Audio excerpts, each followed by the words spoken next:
It is the fifth Sunday in Ordinary Time, February the 9th of the year of the Lord 2025. The Gospel is taken from St. Luke chapter 5, verse 1 to 11. While the crowd was pressing in on Jesus and listening to the word of God, he was standing by the lake of Gennesaret. He saw two boats there alongside the lake. The fishermen had disembarked and were washing their nets. Getting into one of the boats, the one belonging to Simon, he asked him to put out a short distance from the shore. Then he sat down and taught the crowds from the boat. After he had finished speaking, he said to Simon, "Put out into deep waters and lower your nets for a catch." Simon said in reply, "Master, we have worked hard all night and have caught nothing, but at your command I will lower the nets." When they had done this, they caught a great number of fish, and their nets were tearing. They signaled to their partners in the other boat to come to help them.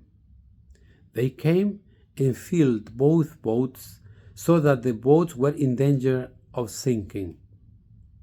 When Simon Peter saw this, he fell at the knees of Jesus and said, "Depart from me, Lord, for I am a sinful man." For astonishment at the catch of fish they had made seized him and all those with him, and likewise James and John, the sons of Zebedee, who were partners of Simon. Jesus said to Simon, "Do not be afraid. From now on, you will be catching men." When they brought their boats to the shore, they left everything and followed him. The Gospel of the Lord. Today's Gospel, it's a vocation gospel. Vocation means to follow Jesus. It's Jesus who calls his disciples.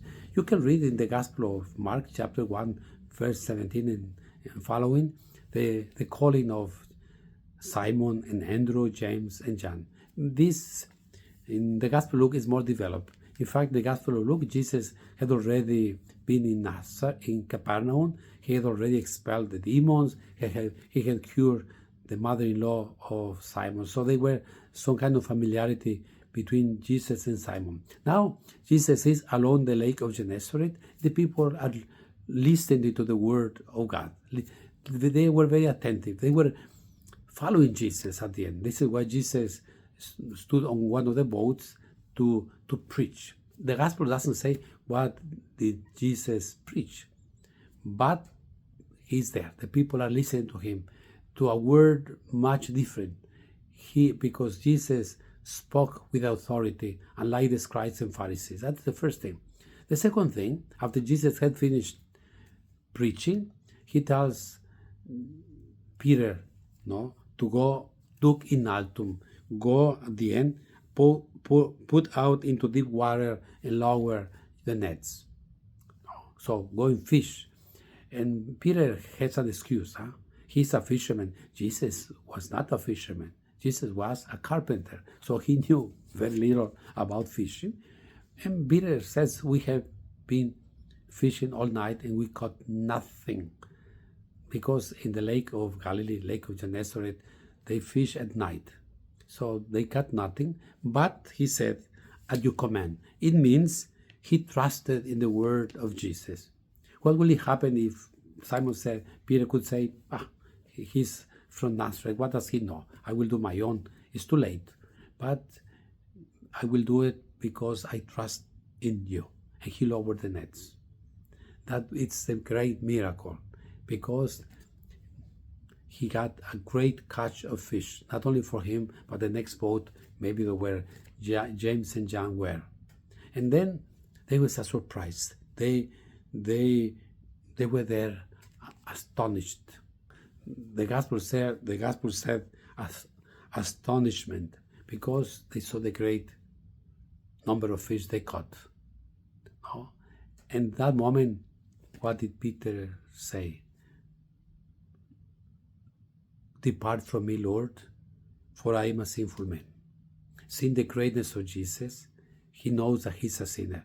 We have a wrong idea that we need to convert, we need to change our sinful ways before the Lord comes to our lives. No, it is the Lord comes to our lives when we are sinners.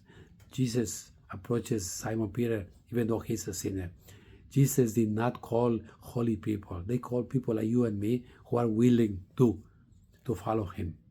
And we know our sinfulness. It is Jesus who makes us clean, who makes us full of grace. It is he. We just need to follow him. And then, what did Jesus do at the end? He tells them the final. So, don't be afraid. Don't be afraid. From now on, you will be catching men. It means you are going to change your trade. No more catching fish, but men. Because in the idea, in the analogy, the sea was seen as the place of the evil one, of Satan. So you had to pull up people from the sea, the sinful ways, to Jesus Christ. In fact, in the catacombs in Rome, one of the first paintings is a fisherman. He's with a cane getting people out of the river, getting people out of the water to be safe. So you and me are sent to be fishers of people, to catch people, to bring people to Jesus. But we need to do everything. The gospel is very clear. No? They brought their boats to the shore. They left everything and followed Jesus. That is the only way. We need to put Jesus at the center of our lives. We are Christians because we follow Christ. We leave everything and we follow Jesus. In leaving everything, we have everything because we put him at the center of our lives, at the first and the most important person in our lives. So the church, Jesus needs you to become a fisher of people, to bring people to Jesus. And we need vocation to priestly and consecrated life. Share this gospel with your acquaintances. Go to Mass today. And from the parish of St. Leo the Great in Houston and St. Luke in Irving, Texas. May God bless you, give you life and happiness.